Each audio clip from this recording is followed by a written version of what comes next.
السلام عليكم ورحمة الله وبركاته. اللهم صل وسلم وبارك على سيدنا محمد. أهلا فيكم مرة ثانية فيديو جديد. طبعا الحين في الحديقة قاعد أحاول أرتب أفكاري عشان أعطيكم فيديوهات تجنن وأفكار جديدة وسلسلات جديدة إن شاء الله في الفترة الجاية.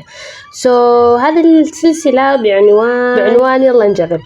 في هذا الفيديو إن شاء الله حنعيش تجربة مثيرة بالنسبة إنه في عروضات الفكرة، فبدرهمين فقط أنا وأختي حنروح نفطر ونتغدى فقط بدرهمين. حنحاول نعيش حياتنا ونعيش يوم بدرهمين. أول شيء حنروح نفطر عند مطعم فيليه. حنفطر بدرهم واحد فقط، وهو عبارة عن عرض تنزلي برنامج توريهم انكم نزلتوه بيعطوكم الوجبة بدرهم واحد فقط. هذه هي وجبة الفطور اللي بتحتوي على كرك، وبتحتوي ايضا على مثل براطة. المهم بتحتوي على فطور بالبيض ومعه تشيكن وينجز.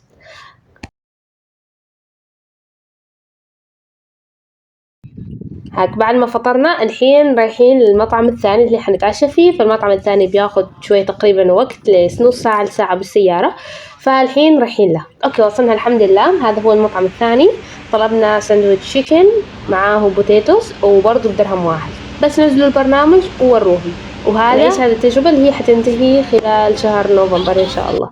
وبس نقول لكم باي باي، سي يو، مع السلامة.